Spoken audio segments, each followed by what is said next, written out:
Hola, soy Camila.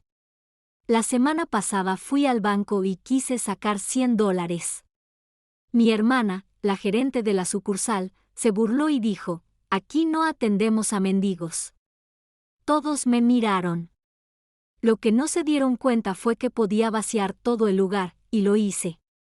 Pero la verdadera pérdida no fue el dinero, fue mi identidad, mi silencio y mi lealtad. ¿Alguna vez te han engañado tan suavemente que casi creíste que era tu culpa, hasta que la verdad te dejó frío? Sigue mirando, porque lo que ocurrió después la hizo caer de rodillas. Antes de empezar, por favor, dime dónde estás y qué hora es allí. Deja un comentario, los leo todos. El frío había llegado temprano este año a Cincinnati. Las hojas se aferraban tenazmente a las últimas ramas de la calle Cuarta. Soplaba un viento del río y la acera brillaba tenuemente por la escarcha de la noche anterior. Me ajusté la bufanda al cuello, un rojo vino intenso, suave al tacto. La había comprado en una feria callejera años atrás, un día en que me atreví a sentirme orgullosa de estar viva. En aquel entonces, $20 me parecían un desafío. Crucé las pesadas puertas de cristal de la sucursal del Crescent Bank en el centro, no porque tuviera mucho que retirar, sino porque la señora Hutchins, del otro lado del pasillo, me había preguntado discretamente si podía guardarle el dinero para la compra hasta el viernes. Había visto cómo le temblaban los dedos al abrir la puerta del refrigerador y cómo sonreía con demasiada alegría al saltarse la cena. $100 evitarían que su despensa se vaciara. Esa era razón suficiente. El banco olía a eucalipto y madera pulida, impecable, desinfectado. Todos dentro parecían pertenecer a su sitio. El suelo relucía bajo las luces fluorescentes. Llevaba vaqueros de segunda mano, limpios pero desteñidos, y un abrigo que había cosido 2 veces este invierno. Aún así, me mantenía erguido. La cola avanzaba lentamente. Mantuve la vista al frente, con el corazón sereno. Ya sentía que me miraban fijamente, esas miradas que lanza la gente cuando no sabe si estás perdido o simplemente eres pobre. Entonces lo oí. ¡Qué sorpresa!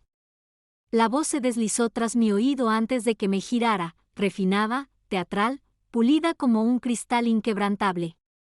Vera. Vestía de blanco invernal, claro que sí. Sus tacones resonaban como signos de puntuación sobre las baldosas mientras se dirigía hacia mí, con una sonrisa forzada.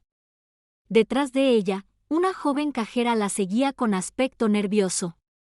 Camila, dijo Vera, con un tono empalagoso y lo suficientemente alto como para que el resto de la fila lo oyera, ¿seguimos usando esta sucursal? No respondí, todavía no.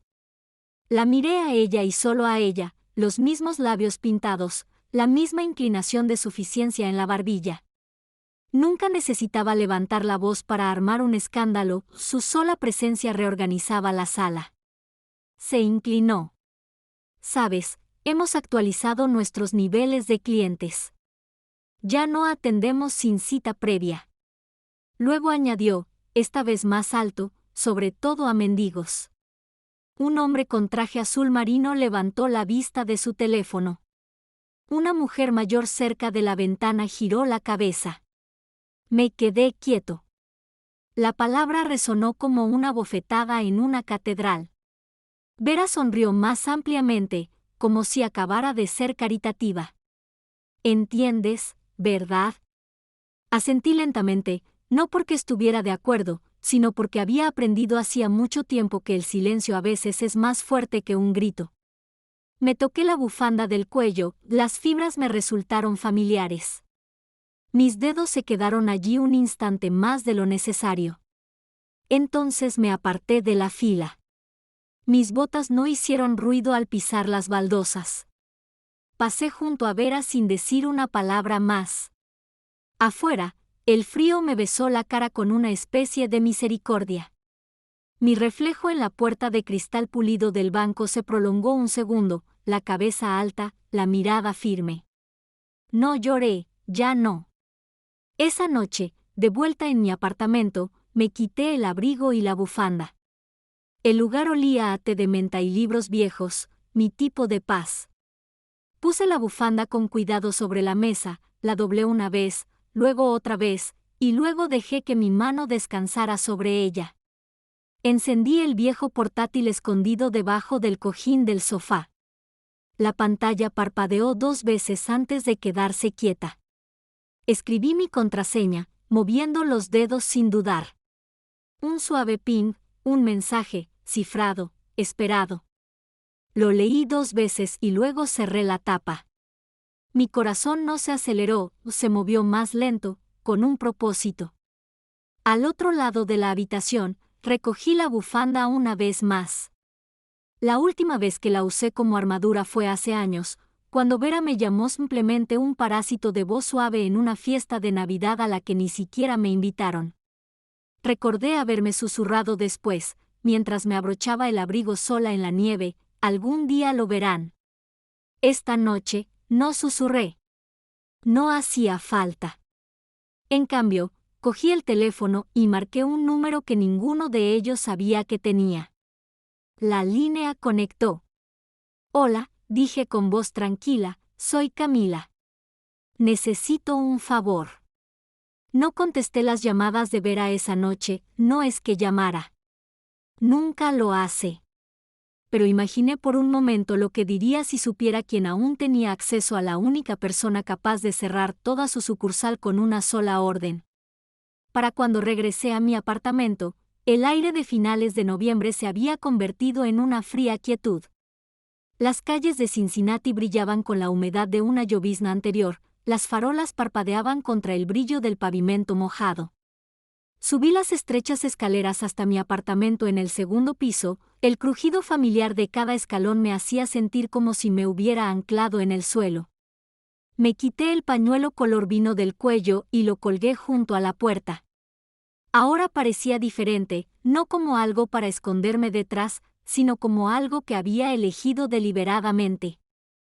Dentro, el apartamento estaba en silencio, salvo por el zumbido de mi viejo radiador. Preparé una taza de té que apenas toqué y me senté a la pequeña mesa de comedor que también me servía de espacio de trabajo. Acerqué el portátil, con los bordes desgastados por años de uso. Me tomó 3 inicios de sesión cifrados, primero un escaneo de huella dactilar, luego un código rotatorio de 6 dígitos enviado por una línea satelital segura, y finalmente una frase. La escribí lentamente, de Dalera nunca olvida. Por un instante, la pantalla permaneció oscura. Entonces se abrió el portal, una interfaz elegante que pocos en el mundo habían visto, y aún menos tenían las credenciales para navegar. Mi nombre no aparecía en ninguna parte. Fue intencional. En otra vida, o quizás en otra versión de esta, ayudé a crear un protocolo de seguridad tan hermético que llegó a los titulares sin mencionarnos. Por aquel entonces, usaba un nombre diferente, MDAV, un alias creado a partir de una broma interna y un pájaro real que una vez cuidé hasta que sanó en una granja de acogida en Arizona. Recibí un mensaje de Ra, por fin estás listo. Me quedé mirando el cursor parpadeante un rato y luego escribí, es hora. No preguntó por qué.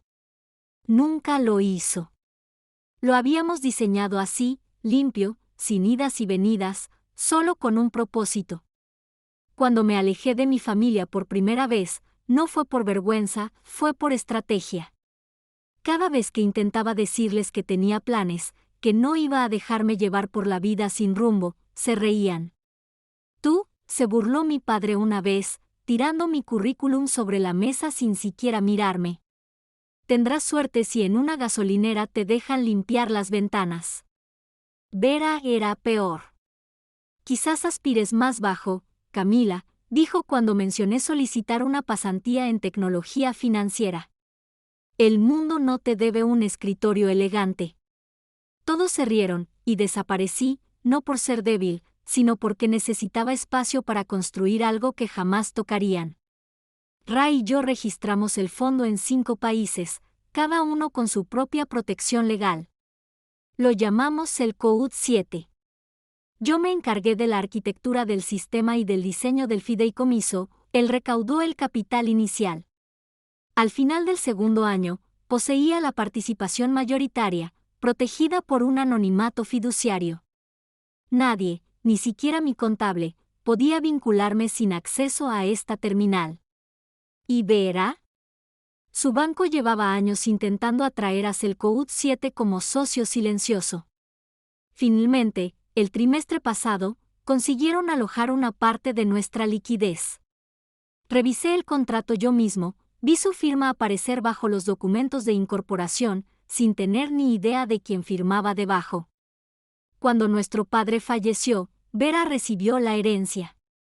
Mi nombre no fue mencionado, por su bien, decía el testamento, como si mantenerme pobre fuera un acto de misericordia. Abrí el panel de control y escribí: muéstrame cuentas activas con el código CEL 7. La pantalla se llenó al instante.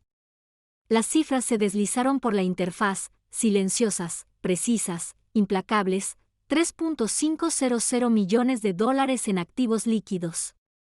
No era solo dinero, era apalancamiento. Era el momento. Podía comprar silencio. Podía quebrantar la dignidad. Podía reclamar. Mis dedos se cernieron sobre el teclado, un temblor de incertidumbre me recorrió por un segundo. Sentí esa vieja inquietud: ¿y si tienen razón? ¿Y si sigo siendo esa chica mendigando migajas? Pero entonces recordé la voz de Vera en el banco: aquí no atendemos a mendigos. Y pulsé Enter.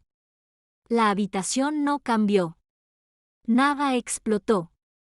Pero dentro de mí, algo cambió, como si un hilo que llevaba años enredado por fin volviera a su sitio. Cerré la laptop lentamente, dejando que su peso recayera en mis manos antes de dejarla. Entonces cogí mi teléfono. Pasé por los nombres de las personas con las que no había hablado en años, por los chats grupales que había silenciado, y entonces pulsé un solo contacto: agenda una cita mañana, en persona, en la sucursal de Vera. Miré la bufanda junto a la puerta, ya no era un escudo, sino un símbolo de todo lo que creían que no era y de todo lo que nunca tuve que demostrar hasta ese momento.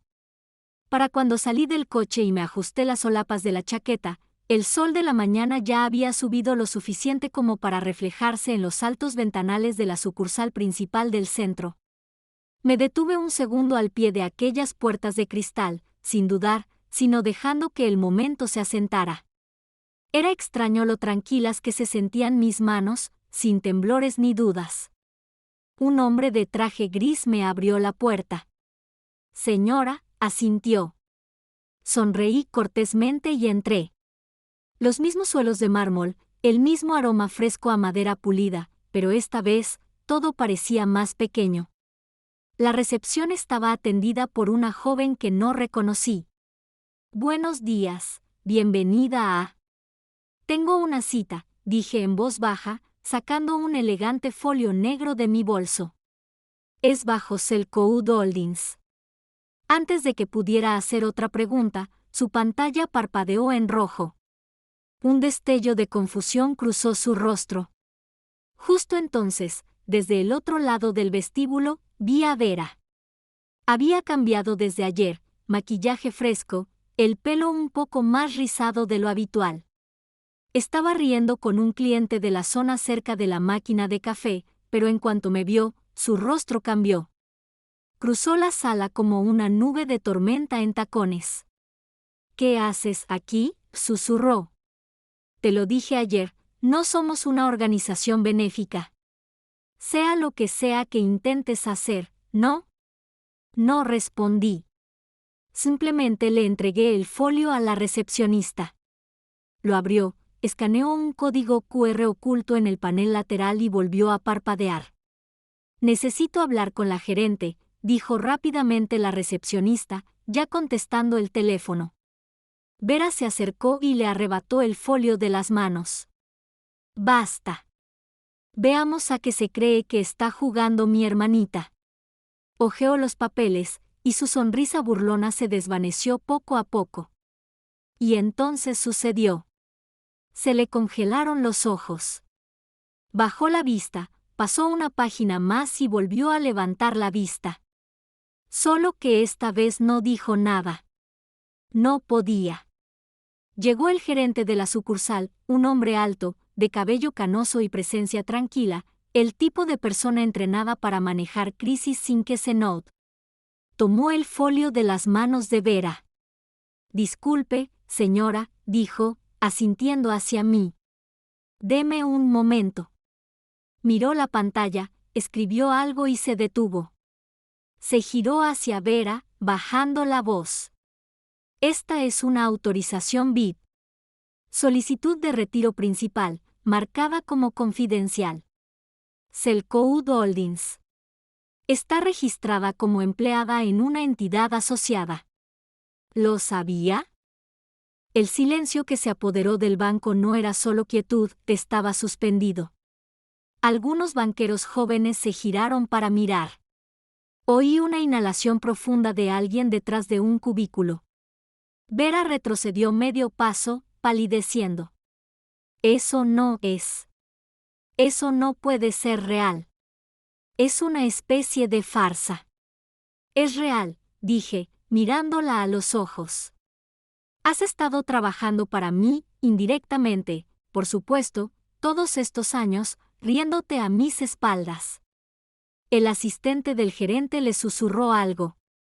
Él asintió una vez y leyó en la pantalla, retiro autorizado.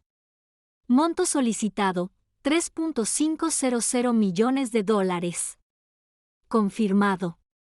Bloqueo de firmas de la entidad iniciado para cumplimiento de la auditoría. Vestíbulo cerrado en espera de validación de seguridad. La recepcionista cerró las puertas principales con llave. Una de las empleadas más jóvenes dejó caer el bolígrafo. Vera abrió la boca, pero no pronunció palabra. Estaba pálida, rígida. Entonces, como si algo se rompiera en su interior, se tambaleó hacia adelante, se tambaleó de verdad, y cayó de rodillas justo delante de mí. Camila, susurró con los ojos abiertos, casi suplicante, no hagas esto. No lo arruines todo. No entiendes lo que esto me hará. Por favor, tengo una hija. Tengo una carrera. Ladeé ligeramente la cabeza. Te arruinaste, dije en voz baja y tranquila. Lo único que hice fue apartarme y dejarte. Detrás de ella, alguien jadeó. El gerente no intervino. Nadie lo hizo. Vera negó con la cabeza, el rímel ya se le corría bajo los ojos. ¿Eres mi hermana? ¿De verdad?, pregunté. Todos ustedes dejaron claro que no era parte de la familia hace mucho tiempo. Por un segundo, el único sonido fue el zumbido de las luces del techo, ni gritos ni alarmas, solo silencio y decenas de ojos, observando a esta mujer que había ostentado poder ahora estaba acurrucada en el suelo, suplicando. Me volví hacia el gerente. Me gustaría hablar con alguien de la suite ejecutiva, en privado. Este asunto no tiene por qué tratarse en la planta baja. Asintió al instante, presionando ya el botón del ascensor interno.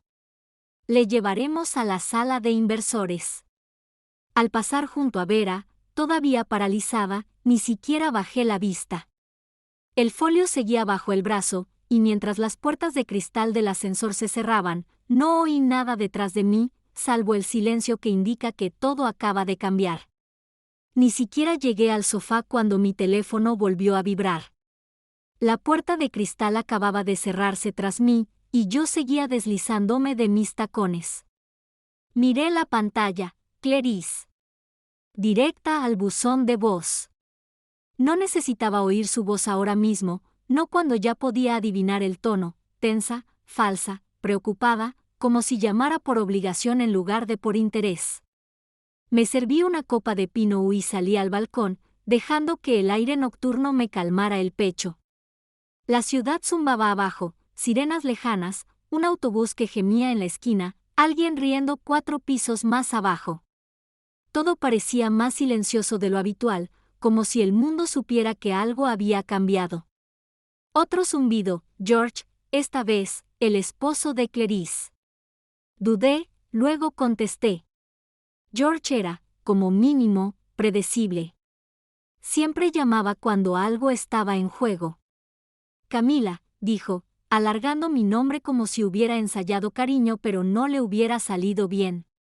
Buenas noches, George, dije, dejando mi vino en la barandilla. ¿Clarice se quedó afónica?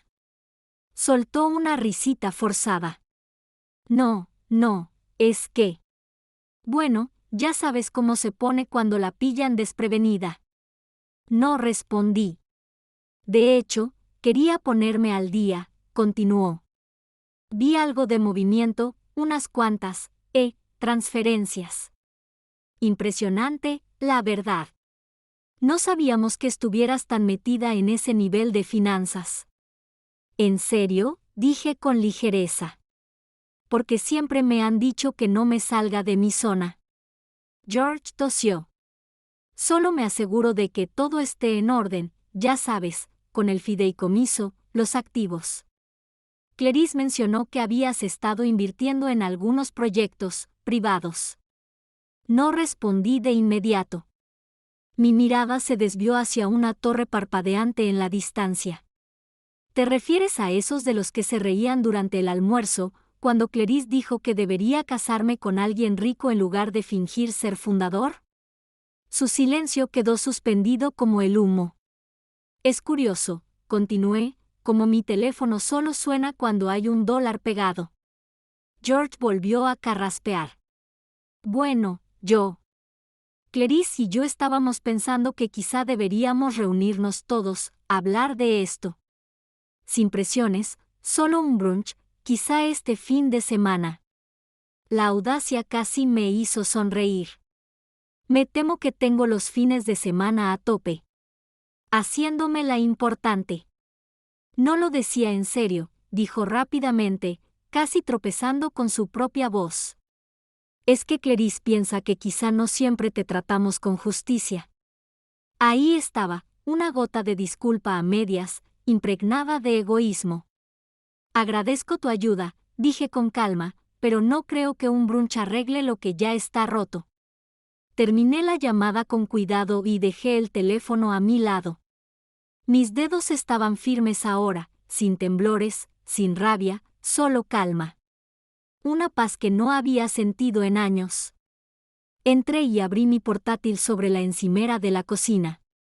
La pantalla se encendió y, con unos clics, abrí el panel de control, mi panel. El logotipo de la empresa flotaba en la esquina, discreto y profesional, uno de los 10 holdings más importantes de la región. Mi nombre figuraba discretamente en la pestaña de propiedad, todavía como accionista mayoritario, intacto. Entonces apareció el mensaje de Carmen, parpadeando en la esquina de la pantalla. Vera acaba de intentar acceder al panel ejecutivo. Decía, la he bloqueado. Solté un suspiro con una sonrisa. Claro que sí. Escribí rápidamente, que se pregunten. Me recosté, bebiendo el último sorbo de vino, y luego, casi sin pensarlo, cogí el folio de cuero que estaba en el segundo estante de mi librería. Dentro, bajo contratos y cartas selladas, estaba la fotografía, desgastada por los bordes, deslucida por el sol, pero inconfundible. Yo, con unos 8 años, el pelo revuelto, sin un diente, y mi abuelo arrodillado a mi lado, sosteniendo una llave inglesa oxidada como si acabáramos de arreglar el mundo. Siempre dijiste que yo era a quien nadie veía venir, susurré. Ese hombre había sido el único que había superado mi silencio, la incomodidad, y había dicho, déjala que construya. Te sorprenderá. Pasé el pulgar por la foto y entonces mi teléfono vibró de nuevo, un nuevo mensaje de Carmen, te acaban de invitar a una cena familiar.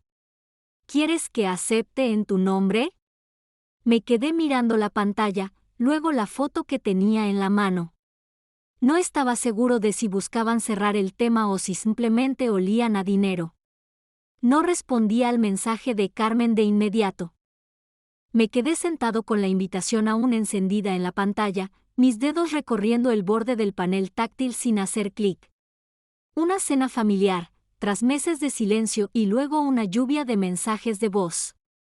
De repente, se acordaron de mi existencia cuando les convenía.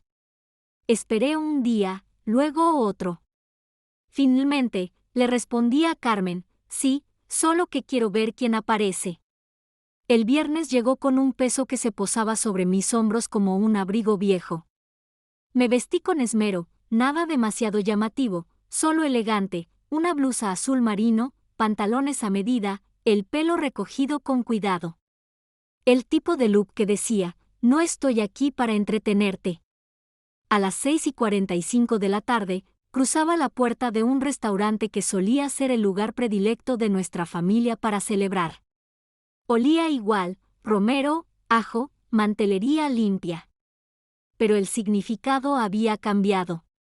Una anfitriona me guió hacia el fondo, donde había una mesa larga bajo una cálida lámpara colgante. Un pequeño cartel reposaba contra el centro, reservado. Por primera vez en mucho tiempo, esa palabra no me dolió.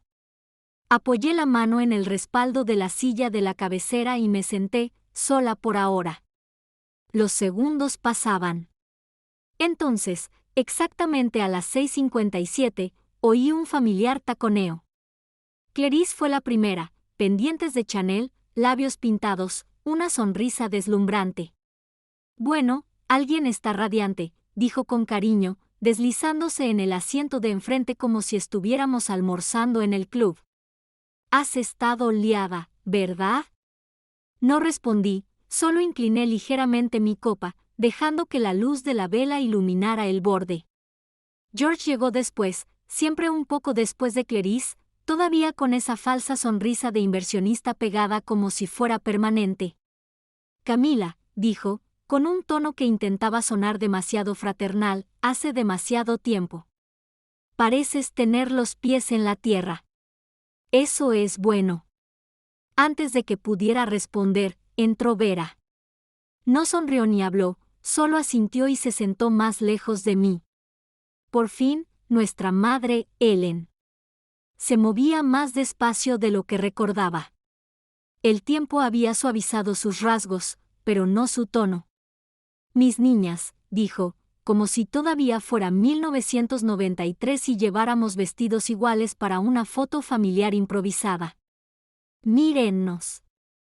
Mantuve la mirada fija en la servilleta que tenía en el regazo. La camarera vino y tomó nota de las bebidas. Clarice pidió vino, George la imitó. Vera solo pidió agua. Mamá quería té de manzanilla. Entonces empezó el jarabe.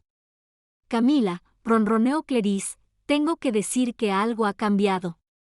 Hay calma en tu mirada ahora, casi serena. ¿Estás meditando? ¿Haciendo yoga? George rió entre dientes. O tal vez solo estás haciendo inversiones inteligentes. De hecho, tenía pensado preguntarte sobre un pequeño proyecto que estoy empezando. Pensé que tal vez querrías echarle un vistazo, solo como un favor. Ellen se inclinó, juntando las manos como si rezara. Todos hemos pasado por mucho, empezó, con la voz hundiéndose en ese tono tembloroso que usaba cuando quería sonar frágil. Desde que falleció tu padre, las cosas se han complicado. Intentábamos mantenerlo todo bajo control. Conté mentalmente. Nosotros. Ni una sola vez habían dicho, estábamos preocupados por ti o deberíamos haberte contactado. Solo, nosotros, como si fueran una sola pieza y yo siempre hubiera sido la pieza inadaptada del rompecabezas.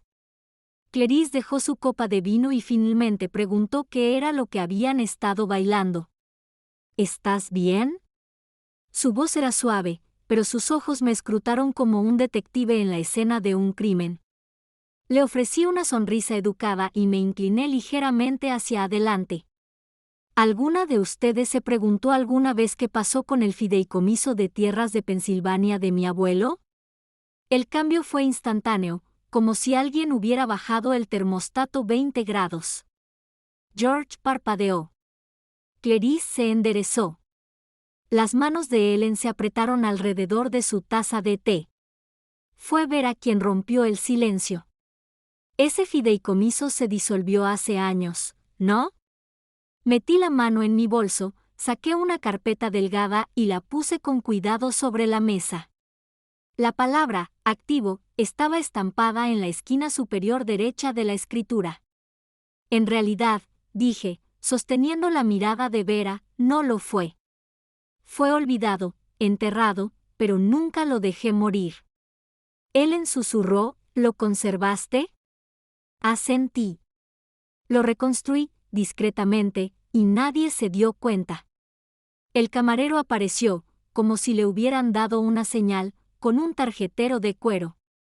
¿Va a venir en la cuenta o por separado esta noche? Ni siquiera miré a los demás. Esta vez, dije, poniéndome de pie y echándome la correa del bolso al hombro, cada uno paga lo suyo. Nadie dijo nada. Caminé despacio, con paso decidido, pasando junto a la mesa de gente atónita que una vez me dijo que no tenía cabeza para los negocios, que no tenía sitio en la mesa. Afuera, el aire me golpeó la cara como una bienvenida ráfaga de claridad. Estaba a medio camino de la esquina cuando oí pasos apresurados detrás de mí. «Espera», gritó Vera, con la voz más aguda que antes. «¿De verdad piensas venderlo?» La voz de Vera resonó tras de mí mientras salía a la fresca noche. No me giré. No hacía falta. Esa frase lo decía todo. Habían sentido el cambio. Por una vez, no estaba reaccionando, estaba liderando. Y el silencio que dejé en ese restaurante fue la declaración más contundente que había hecho en años. Para el lunes por la tarde, el cielo sobre la ciudad se había oscurecido hasta convertirse en un gris suave, de esos que hacen que incluso las torres de cristal parezcan sombrías. Pasé a paso ligero junto a la fachada de mármol del banco, no hacia la entrada principal con sus pulidas puertas giratorias, sino por el pasillo lateral que la mayoría de los clientes pasan desapercibidos. Un guardia de seguridad, que ya me esperaba, asintió en silencio y pulsó el panel biométrico. El ascensor privado emitió un leve timbre al abrirse. Entré solo, las puertas se cerraron con una especie de firmeza que no había sentido desde que enterré a papá. Sin música ambiental, sin espejos, solo latón y aliento. Me llevó directamente a la planta que albergaba los archivos históricos del banco, las bóvedas, las salas de juntas y el verdadero corazón de la institución, la oficina de la bóveda. Las paredes no lucían biombos ni obras de arte, lucían nombres, grabados en la piedra, hombres y mujeres que habían dado forma a las arterias financieras de esta ciudad. Y ahora, al parecer, yo. Empujé la gruesa puerta de roble hacia la sala de juntas. 7 hombres y mujeres estaban sentados alrededor de una amplia mesa ovalada, la mayoría mayores, la mayoría cuidadosos, todos esperando. Algunos se removieron en sus sillas. Uno asintió en silencio. El aire tenía el frío glacial de las consecuencias legales. Dejé la carpeta frente a mí. Esto no es una actualización de cortesía, comencé. Es una armonización legal de fideicomisos, estatutos y supervisión. Desde el jueves pasado, el Fideicomiso del Legado de Pensilvania de 1954, presidido por Arthur Lev, se fusionó oficialmente con las principales participaciones de la fundación de este banco. Como beneficiario designado, tengo el control mayoritario. No hubo jadeos, solo silencio, hasta que Robert Templeton, el de traje gris, el mayor del grupo, habló con suavidad. «Llevas tiempo con esto estructurado, ¿verdad?» Lo miré. 14 meses. Sonrió. Llevamos esperando a alguien como tú desde que falleció Arthur. El momento fue más duro de lo que esperaba. Clarice irrumpió 15 minutos después, tacones demasiado fuertes, el pelo impecable, los ojos abiertos por la confusión. Me miró como si aún no hubiera decidido si estaba fanfarroneando o teniendo una crisis nerviosa. Deslicé un sobresellado por la mesa hacia ella. De parte del departamento legal, para ti. Sus dedos vacilaron, luego lo abrió. Vi cómo se le desvanecía el color al examinar las palabras: destitución formal, cláusula ética, represalias por mala conducta durante la interacción fiduciaria, todo documentado, todo firmado. George, sentado rígidamente a su lado, se tiró del cuello. No puedes quedártelo todo. Somos tu familia. Mantuve la voz serena. Exactamente. Y por eso no me lo llevé todo, solo la parte que intentaste borrar. Apartó la mirada, sin ánimo de luchar. Me volví hacia la junta. Con efecto inmediato, nos reestructuraremos bajo una carta ética familiar revisada. Nadie aquí perderá su trabajo hoy, pero el juego del nepotismo termina ahora. Los cargos se ajustarán al mérito. El comportamiento pasado será auditado y todos los fondos comunitarios se someterán a una revisión completa de integridad. Uno de los miembros más jóvenes de la Junta asintió, visiblemente aliviado. Clarice intentó recuperar el equilibrio.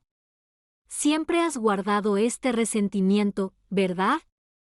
Negué con la cabeza lentamente. Siempre he guardado recibos. El resentimiento es opcional. Abrió la boca para protestar, pero debió de haberlo pensado mejor. El papel que tenía en la mano pesaba demasiado ahora. La Junta votó por unanimidad, sin debate. Al levantarse la sesión, me quedé solo. Caminé por el pasillo contiguo, pasando junto a hileras de antiguas bóvedas. Tras un cristal, una placa aún llevaba el nombre del abuelo. Me detuve, miré más de cerca, y justo al lado, recién grabado, estaba el mío. Ya no se trataba de venganza, se trataba de reconstruir algo que habían vaciado. Al darme la vuelta para irme, una frase de la última conversación que tuve con mi abuelo resonó en mi mente: el legado no es lo que dejas, cariño. Es lo que limpias. Volví al ascensor y bajé sin decir palabra. Esa noche, después de una larga ducha y una cena tranquila, regresé a mi apartamento poco después de las 9. Al agacharme para coger las llaves, noté algo diferente: una carta se había deslizado por debajo de la puerta. La letra del sobre era inconfundible. Era de mi madre. Esa noche, tras volver de la bóveda, me quité el blazer y los tacones, encendí una lámpara en un rincón de mi apartamento e intenté relajarme en el silencio. La lluvia había empezado poco después de llegar a casa, tamborileando suavemente contra las altas ventanas, como si también estuviera esperando a que algo se rompiera. Estaba buscando una manta cuando lo vi, un sobre, deslizado con cuidado bajo la puerta.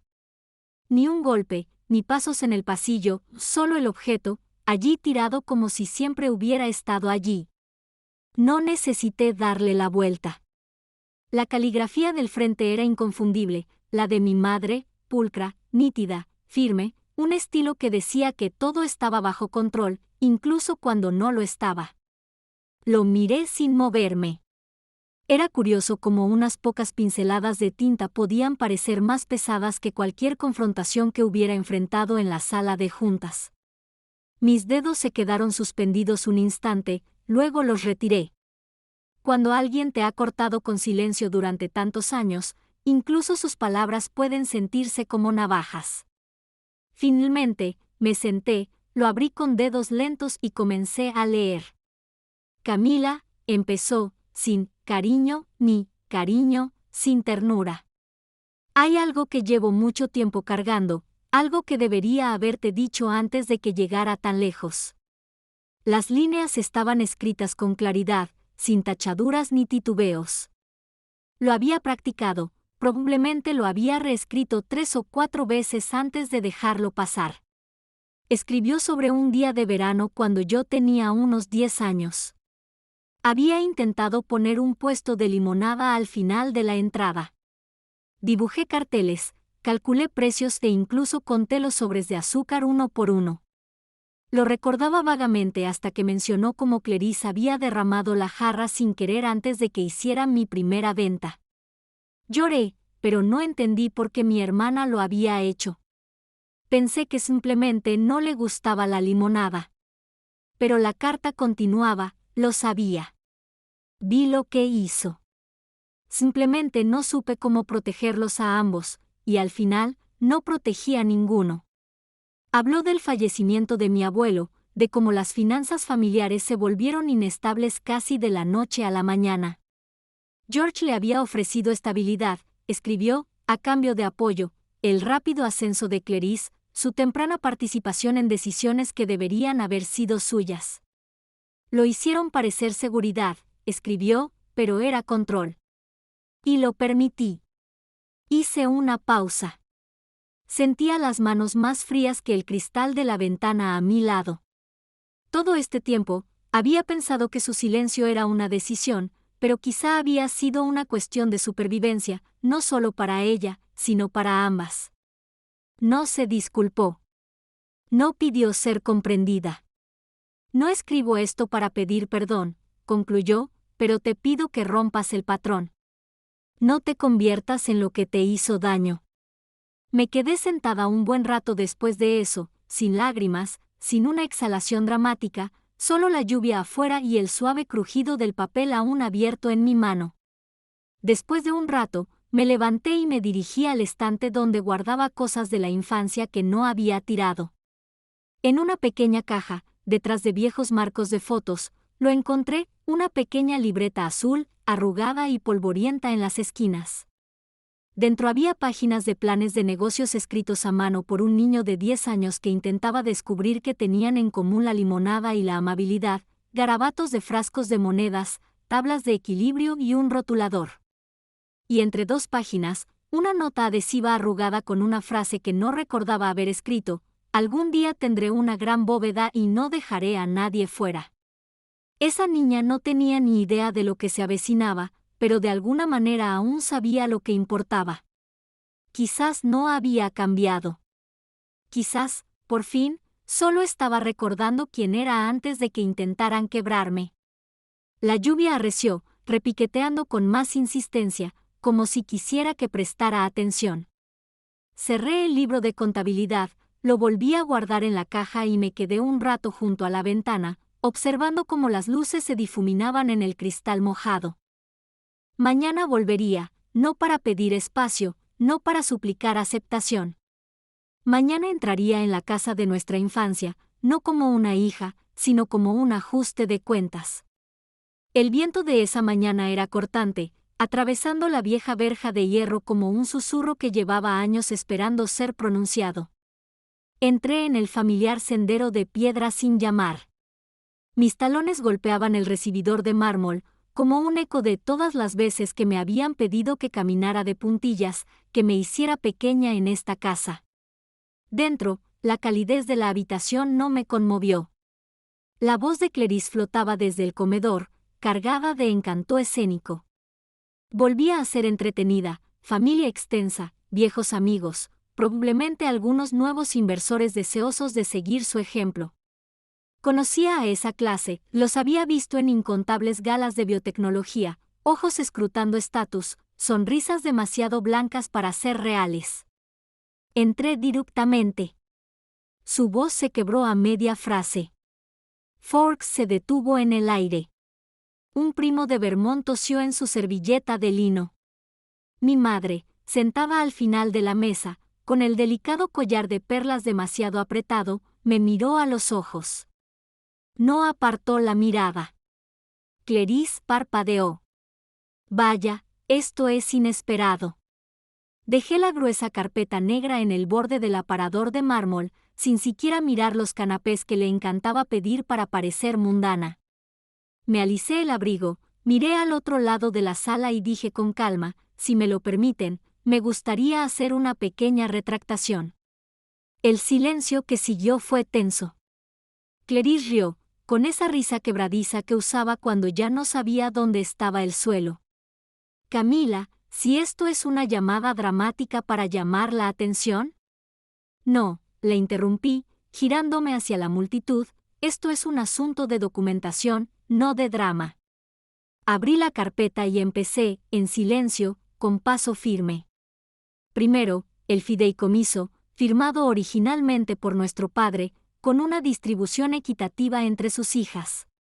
Luego, la enmienda falsificada, fechada 2 semanas antes de su derrame cerebral.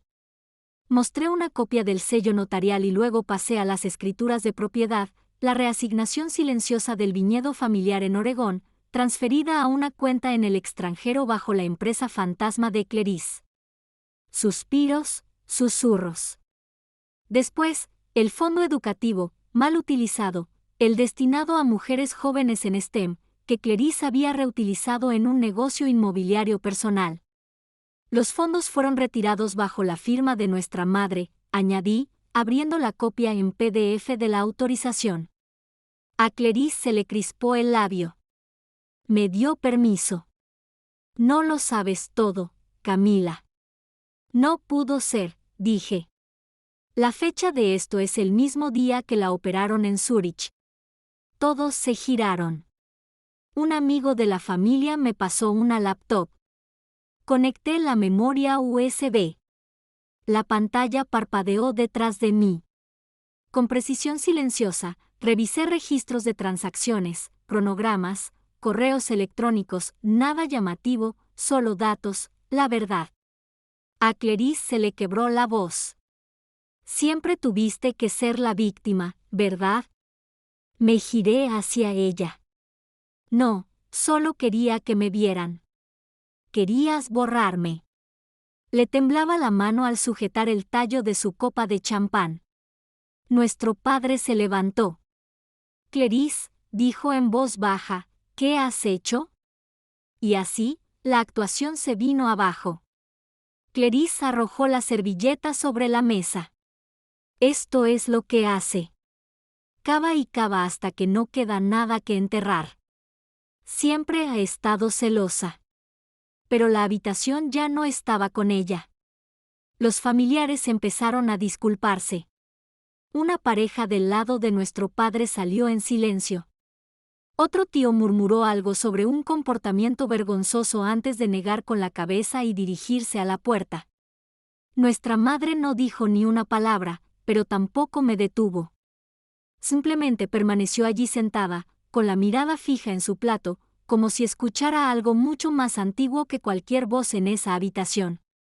Volví a la carpeta y añadí una última pieza, una carta, escrita de puño y letra por nuestra madre, dirigida al abogado de la familia, retractándose de su consentimiento a los traslados. Tenía fecha de hacía 6 semanas. Esta casa, dije en voz baja, cerrando la carpeta, tiene 2 puertas. Miré a Clarice por última vez, con la cara roja, la respiración entrecortada y las manos aún temblorosas. Hoy, continué, salgo de la que no construiste.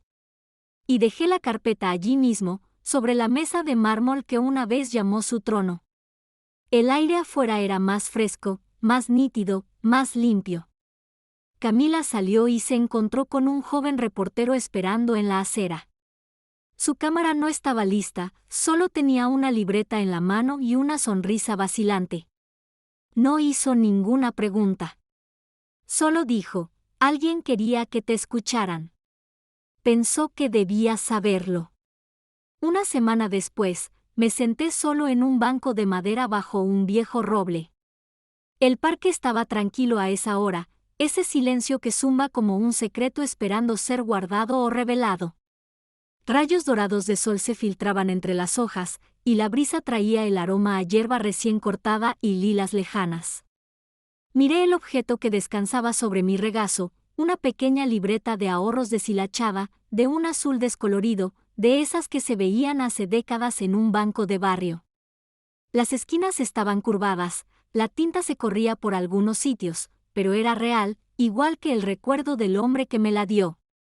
Retiré todo lo que necesitaba ese día, murmuré, pero no era dinero.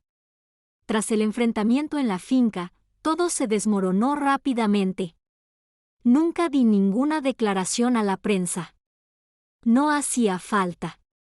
El joven reportero consiguió su historia en otra parte. Al parecer, alguien dentro del banco, quizás un empleado cansado de guardar silencio, le dio el chivatazo, no de una columna de chismes de mala calidad, sino de un blog de justicia financiera que se tomaba la ética muy en serio. Luego llegó el señor Holloway, el mejor amigo de mi abuelo, el mismo hombre que solía traer caramelos de menta en el bolsillo de su abrigo cada vez que venía de visita. Me dio la entrevista que yo nunca daría, habló de los valores de mi abuelo, de cómo había forjado su confianza en mí tras ver lo invisible que me trataban, incluso de pequeña, y de cómo le había dicho a Holloway, algún día, necesitarás saber que le importó a alguien. Ese día llegará, no me lo olvidéis. La entrevista se hizo viral, no en la prensa sensacionalista, sino en foros de cumplimiento financiero, grupos legales y organismos de control ético. Tocó una fibra sensible, de esas que deshacen hilos que llevan mucho tiempo cosidos.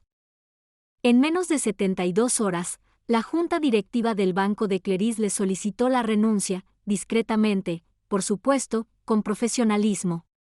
Le suspendieron la licencia, pendiente de revisión. Sin titulares sensacionalistas, sin circo judicial, pero lo suficiente como para que ya no pudiera escudarse en su puesto. Mi teléfono sonó 4 veces después de eso, una de un número que no reconocía pero que sabía de memoria, el celular de mi madre, otra del fijo de la finca, y otra vez a la mañana siguiente, y otra vez. Nunca contesté. No necesitaba escuchar lo que tenían que decir. Ya sabía que no habría disculpas, solo pánico disfrazado de preocupación, preguntas como, ¿por qué lo hiciste público? O, ¿por qué no dejaste que las cosas pasaran? Pero la verdad era que había dejado que las cosas pasaran demasiado tiempo. Me removí en el banco, ajustándome el abrigo mientras el sol se asomaba tras los árboles. Abrí la libreta de ahorros con cuidado de no dañar las páginas. Casi toda estaba en blanco, pues hacía tiempo que había retirado o transferido sus depósitos. Pero allí, escondido al fondo, había algo que nunca antes había notado. Doblado en el bolsillo interior había un trozo de papel amarillento, con una letra clara y firme, para la más pequeña, porque tiene el corazón más grande. Úsala cuando olviden quién eres.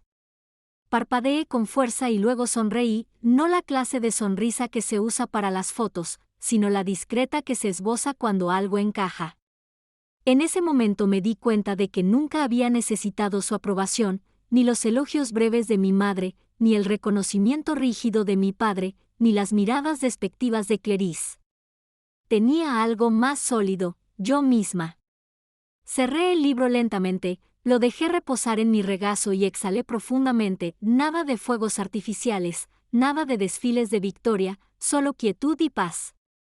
Al otro lado del césped, apareció a la vista un edificio bajo y moderno, acero y cristal, modesto pero sólido.